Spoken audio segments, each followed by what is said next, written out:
Okay. Goodbye.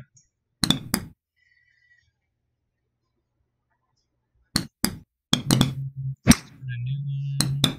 Wait. Save 2.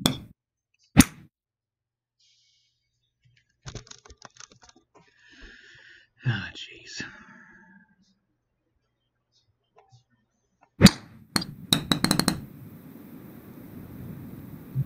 Yeah.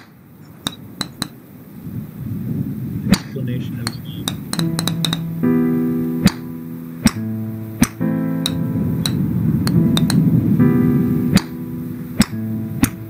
There's no feeling more discouraging than starting over, and that's what you're about to experience if you keep playing this game. It's going to be deeply frustrating. You might trade some of that frustration for disappointment if you are willing to admit that the mistake was yours and only yours, but the feeling will only get more intense the longer you play. You're going to want to quit playing, and every time you don't, every time you find the strength to keep going, you will only be setting yourself up for a bigger fall. And if you manage to get to the top, will that make you feel good? Will you feel that it's all being worth it? I think you will.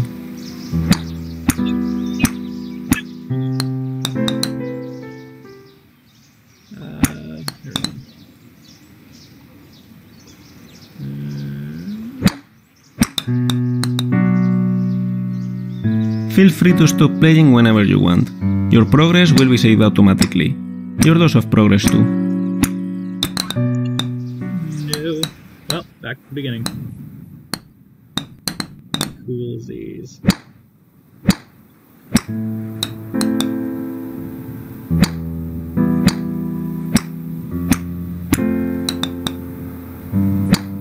This game is a different take on a game that came out in 2017 titled Getting Over It with Bennett Foddy.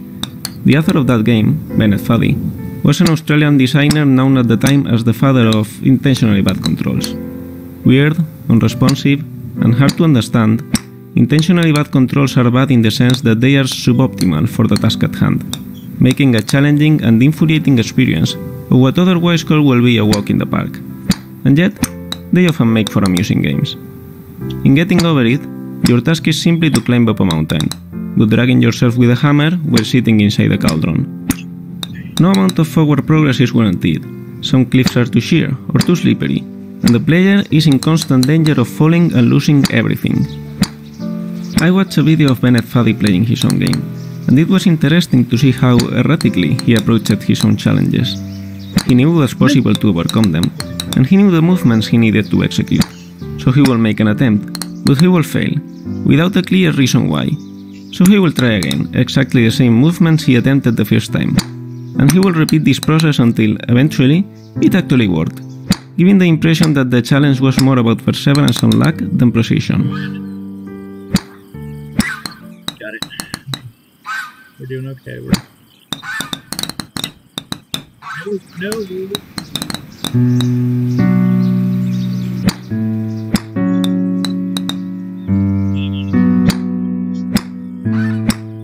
In Getting Over It, Bennett Foddy claims that frustration is essential to the act of climbing, but I disagree. Frustration might be essential to having a real challenge, an obstacle that you are not guaranteed to be able to overcome, but the act of climbing itself can be enjoyable. Climbing in Getting Over It is not frustrating because you can easily fall down and lose all your progress, but because controlling the main character is infuriating. Of course, falling and losing all your progress is also frustrating, but the worst part is not that you have to climb it all over again, it's that you have to fight with the controls while doing so. This game is pretty much like Getting Over It. You need to climb up a wall made of pre-made assets while the game creator talks to you about the game itself. And the point of the game is built around the fact that it's a very hard challenge and you can easily lose all your progress at any time. The main difference, what makes this game more than just a clone of the original, is its controls. Not only because hitting a ball is quite different from pulling yourself with a hammer, but because it's easy and intuitive to control. You hit the ball with a certain force at a certain angle, and that's it. The difficulty lies in calculating what force and what angle you should apply to the ball. And it's not infuriating because you feel in control. If the ball doesn't land where you wanted, you know it's because you did the wrong calculations, and you feel that you can do it better if you try again. This is a game in which you can experience the challenge of climbing an enchanting mountain without infuriating controls being part of that challenge. But that's not the reason why I made this game. It's only why I thought it was worth finishing. Nope. Nope. Yes.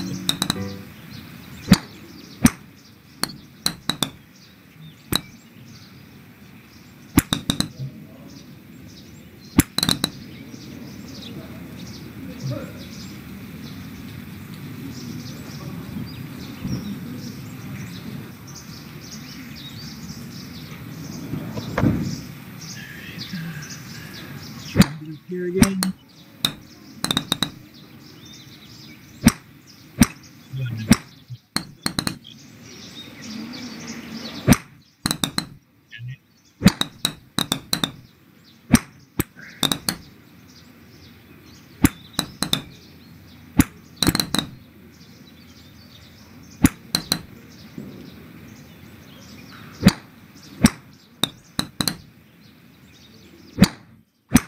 Here and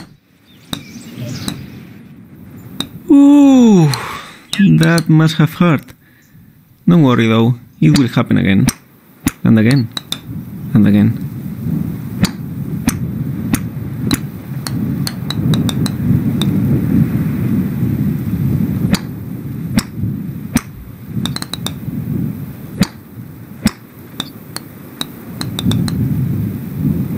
oh, Corbin.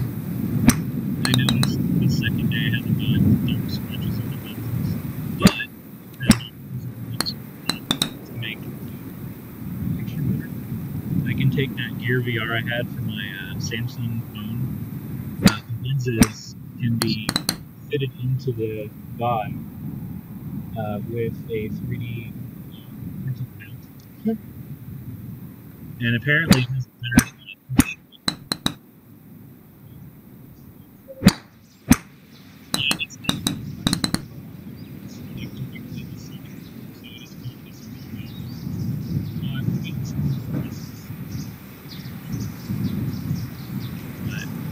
Yeah, I noticed after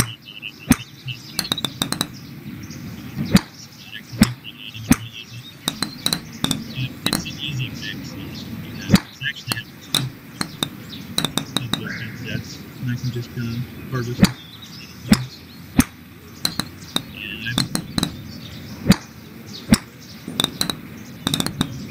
Kind of works out. Yeah. His replacement for circular ring around there. Those are very expensive. Replacements are like $70-$80. But apparently the Gear VR thing is clearer. The only problem is it increases my time. But I don't really play for more than an hour at a time anyway. It's not a big deal.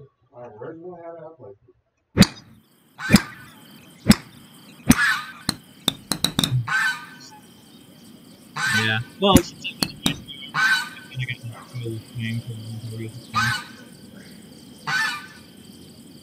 I did just a little bit with that Blade and Sorcery dude. That's just because it's not a high.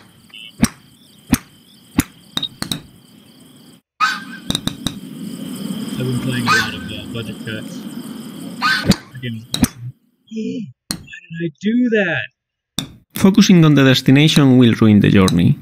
If you let go of the idea of reaching the top, you will enjoy this game a lot more. It will be a relaxing experience, and falling will barely hurt. And if you keep playing, you will eventually get there. Thank you.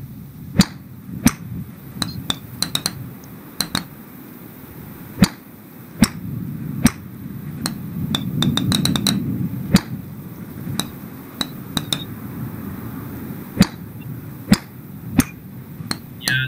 Oh, did you notice the build of that? I'm assuming the kid should.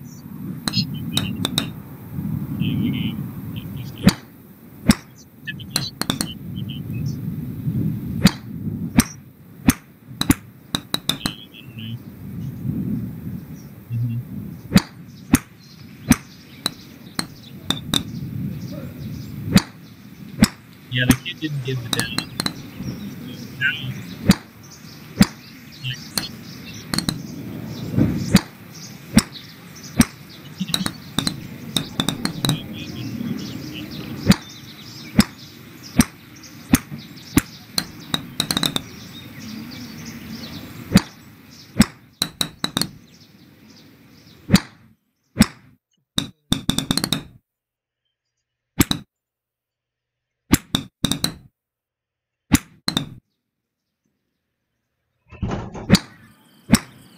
No!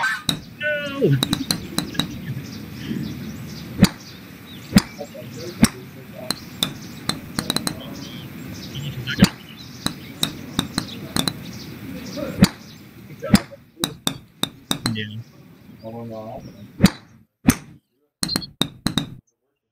Yeah. The Alaska one.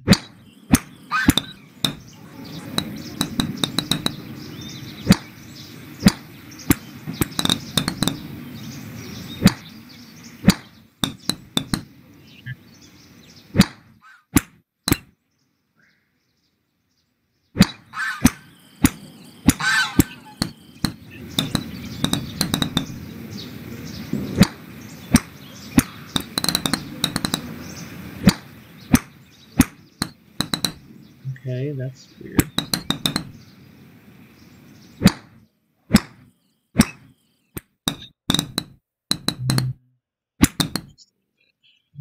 I can do this.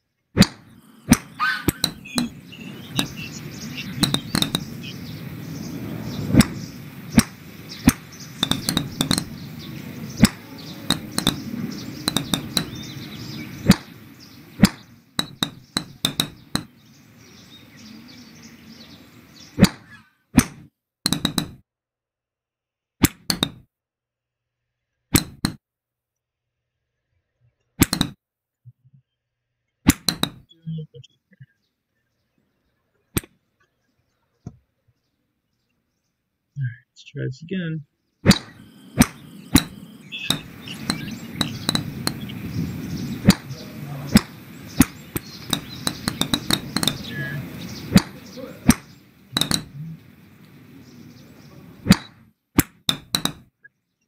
Doing good so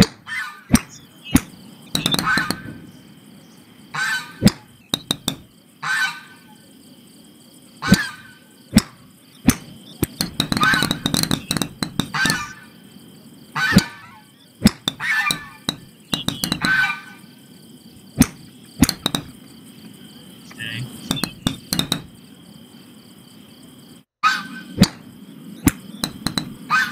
Good.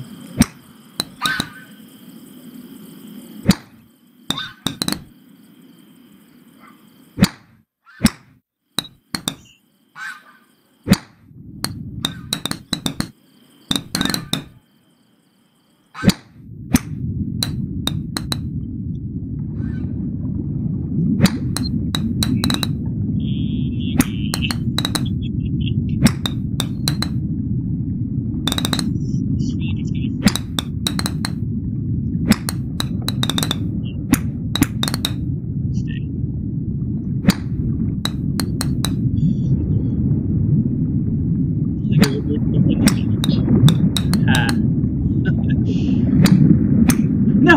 No! Oh my god.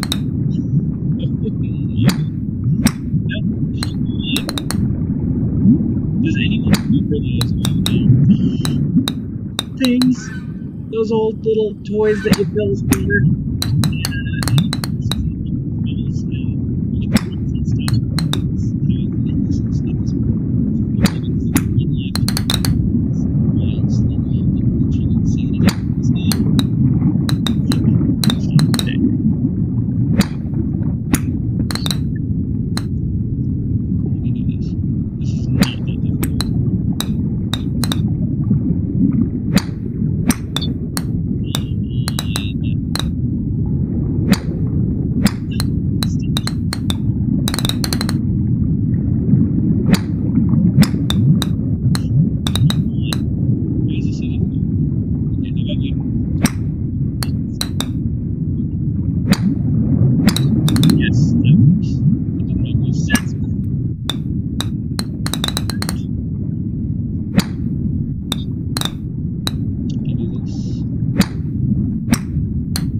Oh my god. Jesus. No. No. No. No. No. No! It's stuck. I feel like it. I can see it slowly going the opposite direction. Are you freaking serious?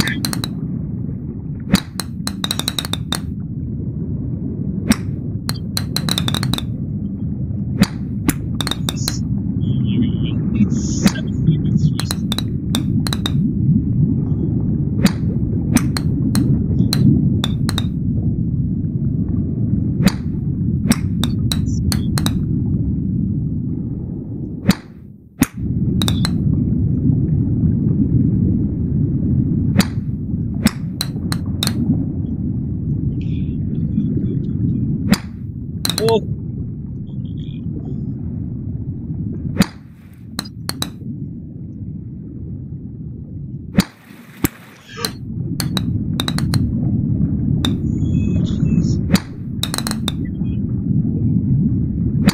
No.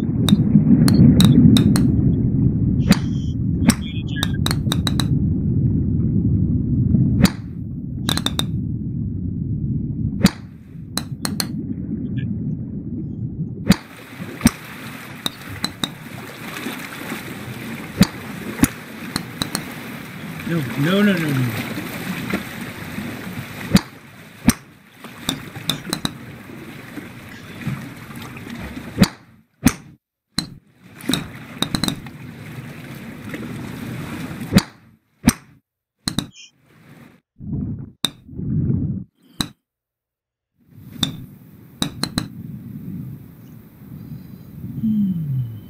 Okay.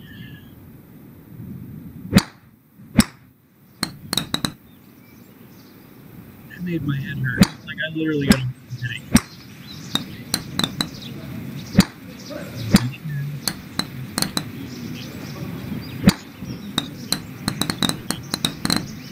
There.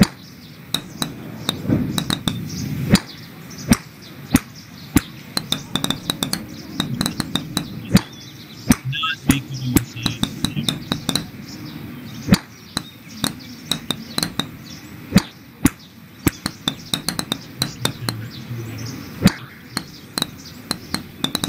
That song and the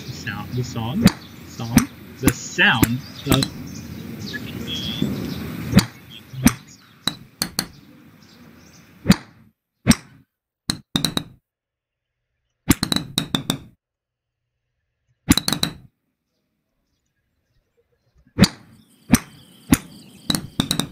looks like I'm getting better.